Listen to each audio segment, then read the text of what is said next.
Hello നമസ്കാരം. ഞാൻ Ullas Akkod, business strategist and financial adviser.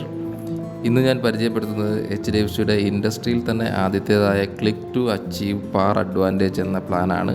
ഇതിൻ്റെ സ്പൗസ് കെയർ എന്ന കാറ്റഗറിയാണ് ഞാനിവിടെ ഇൻട്രൊഡ്യൂസ് ചെയ്യുന്നത്. ഈ പ്ലാനിൻ്റെ പ്രധാന സവിശേഷത പോളിസി കണ്ടിന്യൂസ് ബെനിഫിറ്റാണ്. അതായത് നിർഭാഗ്യവശാൽ ഡെത്ത് സംഭവിക്കുകയാണെങ്കിൽ ഡെത്ത് ബെനിഫിറ്റിനോടൊപ്പം പോളിസിയുടെ ബാക്കിയുള്ള ഇൻസ്റ്റാൾമെൻറ്റ് വേവ് ഓഫ് ചെയ്യപ്പെടുകയും മെച്യൂരിറ്റി വരെ വാർഷിക ബോണസ് നോമിനിക്ക് ലഭിക്കുകയും മെച്യൂരിറ്റി ബെനിഫിറ്റും നോമിനിക്ക് ലഭിക്കുകയും ചെയ്യുന്നു.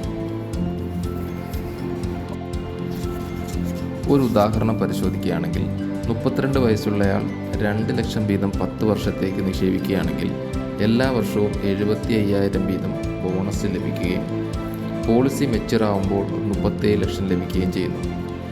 അൺഫോർച്ചുനേറ്റ്ലി ഇദ്ദേഹത്തിന് പോളിസി തുടങ്ങി 3-ാം വർഷം ഡെത്ത് സംഭവിക്കുകയാണെങ്കിൽ ഡെത്ത് ബെനിഫിറ്റായി 22 lakhs അദ്ദേഹത്തിൻ്റെ നോമിനിക്ക് ലഭിക്കും. ബാക്കിയുള്ള 7 വർഷത്തെ പ്രീമിയം കമ്പനി അടയ്ക്കും. അതുകൂടാതെ ഈ ബാക്കിയുള്ള 37 വർഷവും 75,000 രൂപ വീതം നോമിനിക്ക് ലഭിച്ചുകൊണ്ടിരിക്കും. കൂടാതെ മെച്യൂരിറ്റി ബെനിഫിറ്റ് പോളിസി മെച്യൂറാവുമ്പോൾ എങ്ങനെയാണോ പോളിസി ഹോൾഡർക്ക് ലഭിക്കുന്നത് അതേ മെച്യൂരിറ്റി ബെനിഫിറ്റ് ഈ നോമിനിക്ക് ലഭിക്കും.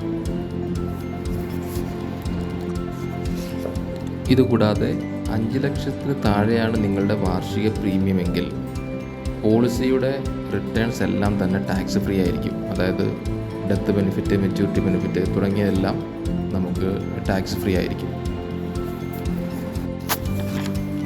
ഈ പ്ലാനിനെ പറ്റി കൂടുതൽ അറിയാൻ താഴെ കാണുന്ന നമ്പറിൽ ബന്ധപ്പെടുക.